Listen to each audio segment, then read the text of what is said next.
social worker and also a spiritual psychotherapist in private practice. And today I'm going to talk about the energy of consciousness. You know, there are two states of being. I say state of being. This is a different terminology than we're used to. For example, love. People talk about love like it's a commodity. I'm going to give you some love and you give me some love, and I'm going to love you, but when you have a party, you got to be sure and give me some. Or if you love me, you would do this or that. So we talk about it like it's a commodity. But love is also a state of mind. Love is also a state of being. What are we being? Are we being loving? That's very different. Being loving than saying, I love you. I love you might be a concept in our head, but being a loving person is quite different. Let me talk about the difference between these two states. Moment by moment, we are in one state of the other or the other. We either feel connected to others or we feel separate. There's really nothing in between. We feel connected, we feel separate. Now, when we feel connected, it's interesting because when we feel connected to others and we feel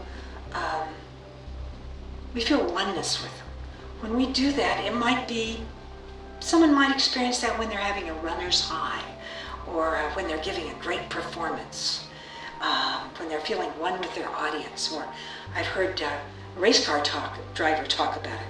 He talked about feeling that oneness. He would get in his race car, and he said then he would work to feel one with the car and one with the road. And he said, and when he finally would feel one with the road, he said it was like time slowed down, and he had all the time in the world to go around a corner. All the time he needed.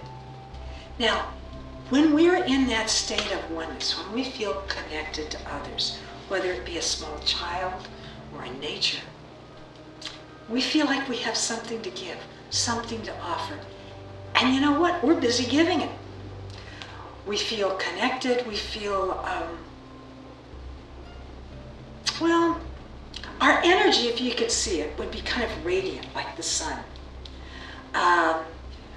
We don't even have a thought of ourselves in that state. We're just busy being, whatever we're being, whether it's creative, whether we're speaking, whether we're, but we're in it's a very loving state because we feel connected to others. Now, like I said, in that state, we don't even think about ourselves. We're just busy being. Now, in the other state, when we feel separate, well, most people are really familiar with that because that's where most people are most of the time. And we all want to be in that state where we feel connected. That's the goal of life. But moment by moment, we're in one state or the other. And when we feel separate, well, there's you and there's me, and you might not like me. And am I wearing the right thing? Let's see. I better worry. I didn't wear earrings. Maybe they won't like me if I don't have earrings on. Now we're totally wrapped up in thinking about self. In fact, we think about ourselves so much in this state that it's all like we jump out and we look at ourselves through other people's eyes and we imagine what they're thinking of us. Because we're very self-absorbed. Do I look right?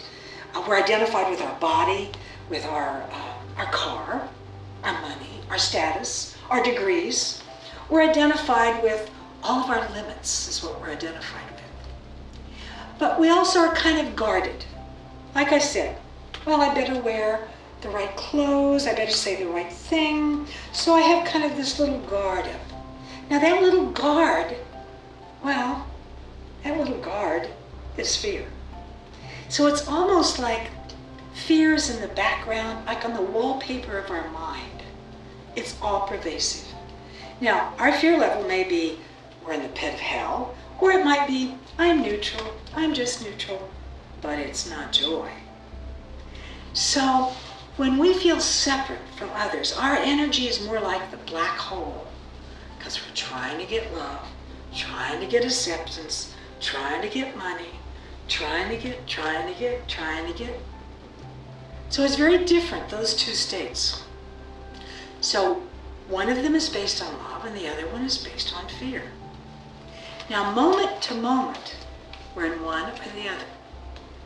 Now, everything I work with in private practice is helping people to be in that state of love more often and stay longer. Now, it's interesting because there's a lot of research data to validate these two states. These two states they have validated, and if any of you look up heart math, or that's M-A-T-H, heart math organization, heartmath.org, I believe it is, and you'll see a lot of this research. And there's also little gadgets, and all of these are around really seeing about these two states. Now here's what they know. Did you know that we have as many neurons in the heart as we have in the brain? In fact, the heart has an entire nervous system of its own. You ever heard of a neurocardiologist? That's the brain of the heart. Now, when somebody has a heart transplant, it's very common that they experience a personality change because they just had a brain transplant. Now, it's interesting, the heart and the brain. Now, the brain holds a different kind of information than the heart. The brain stores information from our experiences in the world. So it's kind of like a computer. It's like an analog computer. We look out there, we see information, we make a judgment from our past experience. We say, this is good, this is bad. Oh, not that. Oh, be careful of that. This happened to us in the past. No, oh, can't do that. No, oh, someone might. So it's reactive. It's purely reactive. So this brain is reactive. But it's not, it has no free will. It has no choice, no ability to choose. Now the heart is the higher mind. So we have a head mind, we have a heart mind. And this is actually the center of the higher mind. It's interesting that when a person, they have a little gadget, I use it in my office, and you can tell whether you're centered in your head or your heart. Now when you're centered in your head, all of the different rhythms of the body, all the different pulses, the heart pulses, the pulses of the meridians, the hormonal pulses, all run chaotically. But when we are centered in our heart, they all come into synchronization with each other. So it's more creative. What they find is being centered in your heart brings improved health, improved creativity, improvement in absolutely every aspect of life. So they have little machines, things to help you be in your heart more. Now the heart is open, the degree to which we allow things to simply be what they are. And when we allow things to simply be what they are, our vision expands. We don't have to have blinders on and say, oh no, it should be this way. We don't have judgments to limit our thinking. So we are actually aware of the whole picture, and based on that, we can make some powerful decisions and move forward in life. So it's a much more powerful state of mind, being in the heart. Now, a lot of people have said, oh, well, the heart is weak, I don't want to be all emotional. Heart is not emotional. The head reacts emotionally, not the heart. If they send a message from the heart to the head reacts, just does what it's told. They send a message from the head to the heart has a choice. It may or may not do what the head asks, because choice is available from the heart. Now, so the heart is a much more powerful place to be. When you're centered in your heart, you are visionary. You have a goal. You go toward what you're creating and what you want. When you're centered in your head, you're making sure that you don't get hurt. You're making sure you don't make a mistake, that you follow the rules, or that you rebel from the rules, that you resist the rules. But it's still reactionary to things going on out there. When you're centered in your heart, you're centered in yourself. Now, in my book, and I've recently written a book called Breaking Free from Critical Addiction, our #1 social disease. And, you know, our society is full of lots of judgment, but I won't go into that topic today. But in there, I have a diagram that looks like this, and it's about the 2 states of consciousness. And this diagram I hope you can see it. I'm hoping you can see this all right. These are the 2 states. This is the state that's reactionary, and this is the one that is centered. These 2 states, it's interesting because this one is reactive. You feel separate from others. It's head, mind centered. It's a limited state, low vibration, based on fear and lower emotions, driven by desire for personal safety, avoiding or destroying what is unwanted or feared. The other state is being your authentic self. Now, being your authentic self, you know, when you've had those moments where you feel on, when you feel, wow, you're this really wonderful person. Those moments, that's you. That's your real authentic self. And that's what we want to be more often. Now over here, when you're being your authentic self, you feel connected to others, your heart-mind centered, your high performance state, high vibration resonance, inspired by vision and caring. You're guided by a higher purpose and vision, caring for the welfare of all. Now, in my book, you can study these. Each one of these are the exact opposite. And a lot of times we say, well, I'll have 3. I use 3 from this column and 5 from this column. No. No. Anytime we're using 1 from this column, we get the whole string. Or 1 from here, you get the whole string. Because it's a state of mind. And a state of mind is very, very powerful. A state of mind is something you can count on. So we learn how to move into this state more frequently, more often, and stay longer. Now consciousness, the energy of consciousness is very important. Because, you know, people talk about enlightenment and all of that. Let's break that down and make that simple too. It's still about energy.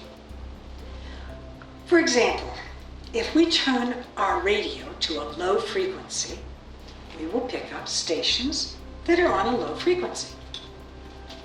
And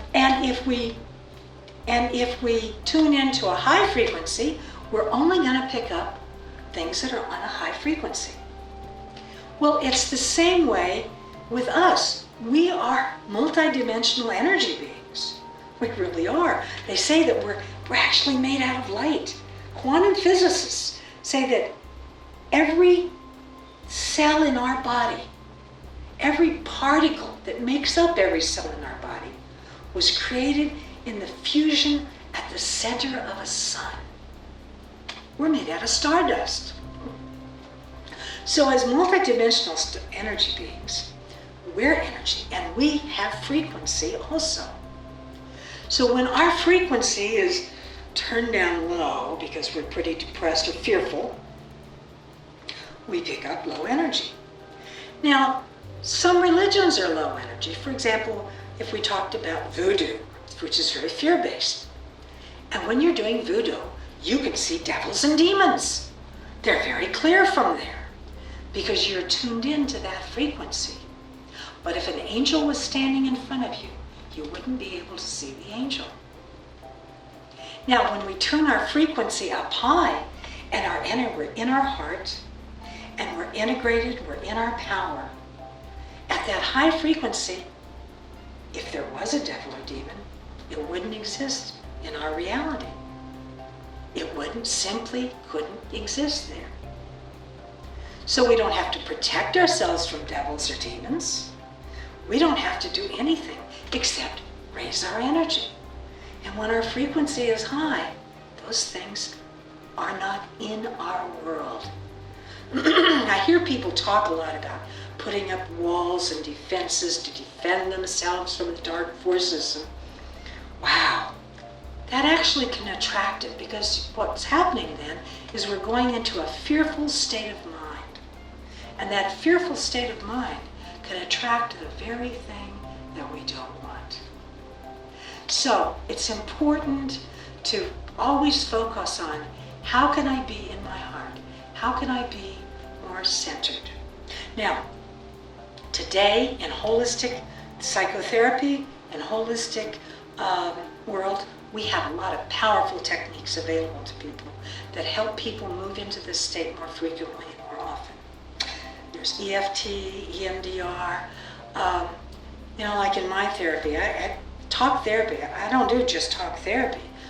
We make changes. We do things to raise that frequency level. When we're stuck in a belief or something, we do something to move out of it. Something that makes a real change in us. Something that changes us energetically.